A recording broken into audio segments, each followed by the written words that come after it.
tantangan dengan pemberlakuan presidensial threshold 20% ini. Kita tahu bahwa Anies bukan orang yang memiliki partai politik dan sangat bergantung pada elit partai politik apakah mau mencalonkannya menjadi presiden atau tidak. Maka secara teori berdasarkan hitungan di atas kertas hari ini, maka partai yang akan mengendorse Presiden Anies, calon Presiden Anies Baswedan adalah Nasdem dengan 59 kursi, kemudian sangat mungkin PKS dengan 50 kursi, kemudian juga sangat mungkin Demokrat dengan 54 kursi atau P3 dengan 19 kursi.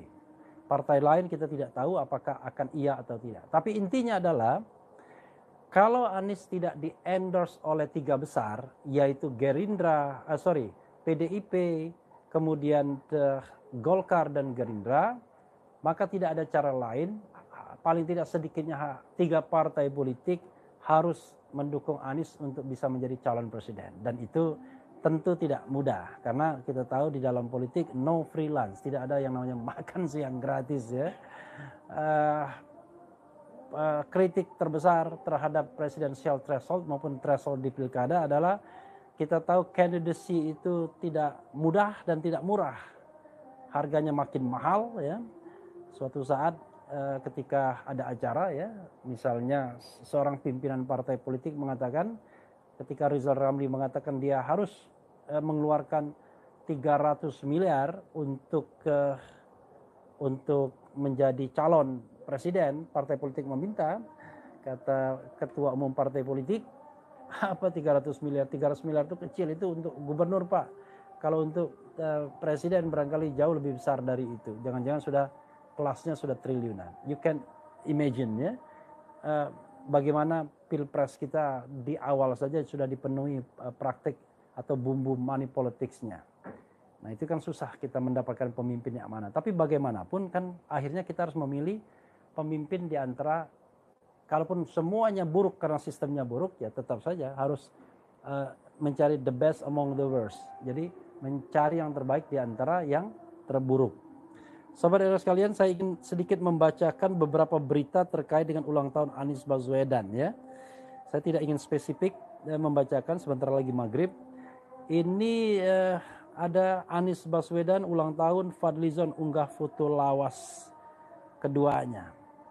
Jadi Fadlizon dan Anies Baswedan berasal dari generasi yang sama, relatively. Karena Fadlizon sesungguhnya adalah angkatan 90 kalau tidak salah di sastra Rusia. Pernah juga menjadi ketua Senat atau ketua BEM. Saya tidak tahu apakah jurusan sastra Rusianya khusus atau BEM UI atau universitas. Tapi yang jelas waktu Anies menjadi ketua SMPT, Senat Mahasiswa Perguruan Tinggi, di UI kalau tidak salah ketuanya adalah Chandra M. Hamzah yang pernah menjadi pimpinan KPK dan waktu itu ya sempat juga menjadi menantu Nurkolis Majid ya. Walaupun setelah itu diverse. Nah, kemudian Fadlizon juga sebenarnya satu generasi dengan Anies, dan saya juga satu generasi sebenarnya. Jadi ketika Anies Baswedan menjadi ketua Senat Mahasiswa di tingkat universitas, saya sesungguhnya menjadi ketua BEM Fakultas Hukum. Saya pernah bercanda dengan Anies dan saya sering mengulanginya. Saya bilang, Anies, ente nggak bisa jadi presiden. Kenapa? Karena presiden adalah orang Indonesia asli, saya bilang. Karena pada waktu itu pasal 6 Undang-Undang Dasar 1945 mengatakan presiden harus orang Indonesia asli. Padahal terminologi Indonesia asli itu nggak jelas.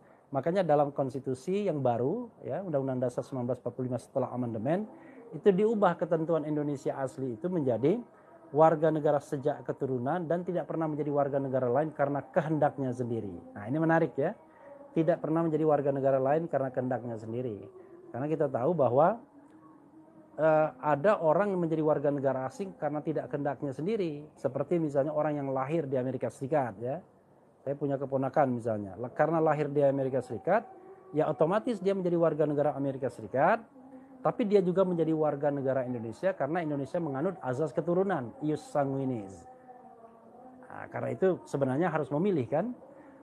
Kemudian kita tahu syarat lainnya adalah tidak pernah berkhianat terhadap negara dan mampu secara jasmani dan rohani. Nah, itulah syarat untuk menjadi presiden.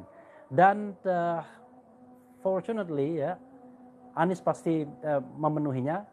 Permasalahannya tinggal soal politik, sobat era sekalian.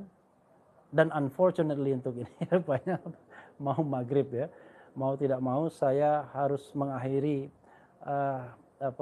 video yang cepat ini. Saya hanya ingin mengucapkan selamat ulang tahun kepada Bro Anies Baswedan. Saya berharap mudah-mudahan bisa ikut dalam kontestasi pemilihan presiden dan wakil presiden ke depan. Soal terpilih atau tidak soal nanti, soal didukung RH Channel atau tidak soal nanti. Wabillahi taufiq wal hidayah.